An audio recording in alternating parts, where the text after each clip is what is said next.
जो दाई थे जमहूरियत के, वो आज ये तरमीम पास करने में पेश थे। और कैसे करने में पेश थे, ये भी बड़ा जी मैं ये कह रहा हूँ ना कि रात के अंधेरे में तरमीम पास कर रहे हैं, क्यों? Do you agree with this? बहुत से लोगों का ख्याल है कि अब हम जब जज लगाएंगे तो कोई इफ्तिखार चौधरी, कोई जस्टिस साकिब निसार और कोई काजी फाइजा नहीं आएगा। फाइजा मैं इसलिए कह रहा हूँ क्योंकि ये वो जज हैं जिन पे हर वक्त की ऑपोजिशन ने उन पर एतराज किया, यानी या हुकूमत ने।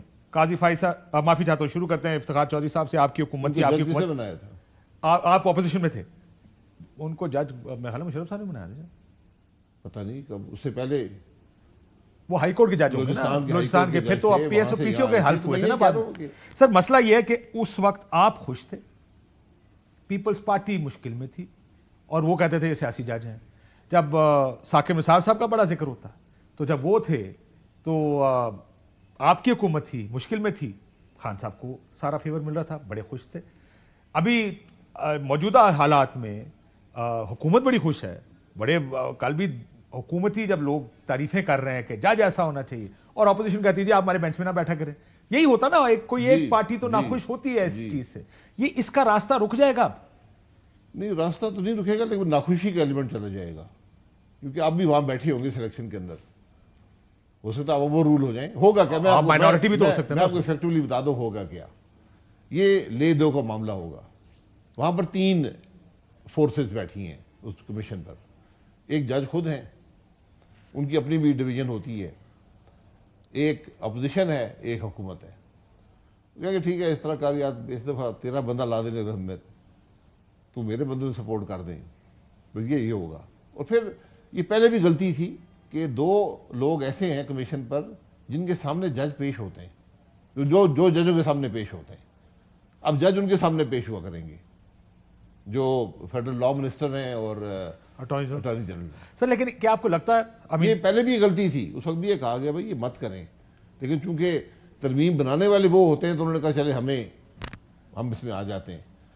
ये बहुत बड़ी गलती है। आप ये कह रहे हैं कि जिस तरह बिलावल साहब ने कहा कि काला नाग या जो भी लफ्ज इस्तेमाल किया उन्होंने इफ्तिखार चौधरी साहब के लिए, ये रास्ते नहीं बंद होते। मेरा तो मानना है सर, इस मुल्क में जब लोग कुर्सी पे आके बैठते हैं तो पता चलता है कि आपके साथ क्या होगा।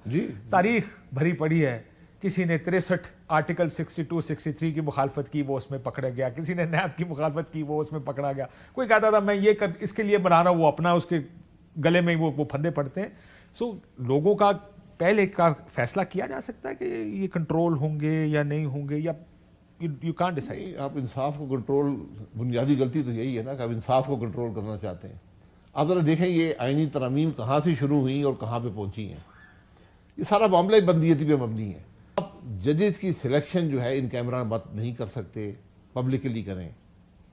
हाँ, जो अगर अमेरिका की मिसाल देनी है तो आपने देखा है वो स्क्रूटनी का प्रोसेस क्या है, कितनी कमेटियों के गुजर के ये काम होता है। ये स्क्रूटनी का प्रोसेस, हमने सिर्फ उधर से एक चीज ली है कि इख्तियार सियासतदान के हाथ में दिया। और मसला ये है कि उधर के सियासतदान शायद हमारे जैसे ही हों, लेकिन हमारे सियासतदानों को आपने देख लिया है कि वो अपने मफाद की खातिर मेरा जज लगना चाहिए। मुझे याद है हमारे मरी के 2-3 जजेस लगे थे हाईकोर्ट में, वो उनका ताल्लुक एक पॉलिटिकल पार्टी से था, आप जानते हैं, और उनको लगाया गया था हाईकोर्ट का जज because they were political workers of political party, election लड़े हुए थे वो। जी ठीक बात है। ये तो आप और हम दोनों जानते हैं, मैं नाम नहीं लेना चाहता, लेकिन पार्टियां तो ऐसी जज लगाया करती हैं। मेरी हुकूमत होगी, मैं वो जज लगाऊंगा जो मेरी पार्टी से इलेक्शन लड़ा होगा, ताकि ये मेरा फेवर करेगा। सो हाउ डू ये पाकिस्तान है। मैं ये कह रहा हूँ ना, ये बहुत बड़ी गलती कर दी है, बहुत बड़ी गलती कर दी। फिर यही नहीं, उनकी एफिशिएंसी, यानी एफिशिएंसी का लफ्ज इस्तेमाल किया गया कि ये काम कैसा करते हैं। यानी ये अगर कोई जज आपकी बात नहीं सुनेगा, एसीआर लिखेंगे और उसको खराब कर देंगे। जी एसीआर आ गई है अब।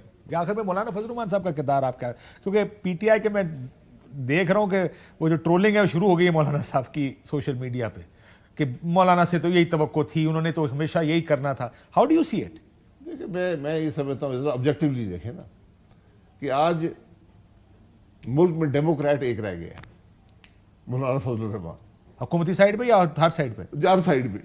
अपोजिशन ने क्या रोल प्ले किया है? ठीक, अपोजिशन आके बात करती है ना असेंबली के अंदर, या बाहर ही बात कर ले, ये खराबियां हैं, ये गलतियां हैं, भाई पहले बात करते।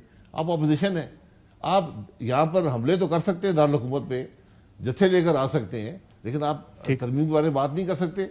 तो आज जो दाई थे जमहूरियत के, वो आज ये तरमीम पास करने में पेश थे। और कैसे करने में पेश थे, ये भी बड़ा जी मैं ये कह रहा हूँ ना कि रात के अंधेरे में तरमीम पास कर रहे हैं। क्यों? इसकी वजह क्या है? क्या क्या कर रहे हैं आप? लेकिन मौलाना का रोल आपको मस्बत लगता है? मौलाना का इस सारे मामले में मेरी नजर में मौलाना साहब ने एक बड़ी खराबी से आपको बचाया है, बहुत बड़ी खराबी। इसको जरा एक्सप्लेन कर दें। आप ये कह रहे हैं कि अगर मौलाना ना होते तो शायद वो पहला मुसवदा जिसमें हकूक भी गए और हाई कोर्ट्स भी गए और जजेस भी गए, उससे बच के आप एक बड़े लिमिटेड स्कोप में आ गए। सारी असेंबली बैठी हुई थी। अगर उस दिन मौलाना साहब एग्री कर जाते तो फिर वो पास हो जाता। हाई कोर्ट के जजेस आपके एसडीओ बन जाते, जब मर्जी ट्रांसफर कर दो, और पता नहीं क्या क्या उसके अंदर मिलिट्री कोर्ट्स भी थे और बहुत सी चीजें थी, और बगैर पढ़े पास हो रहा था। एक बड़ी खराबी ने मौलाना साहब से आपको बचाया। बगैर पढ़े तो मुझे लगता है आप भी पास हो गए। जी बगैर पढ़े जी, बगैर पढ़े ही पास हुआ है, लेकिन कम से कम डाइल्यूट हो गया ना, पढ़ा तो किसी ने नहीं था। डाइल्यूट हो गया। बहुत शुक्रिया शाहिद खाकान अब्बासी साहब।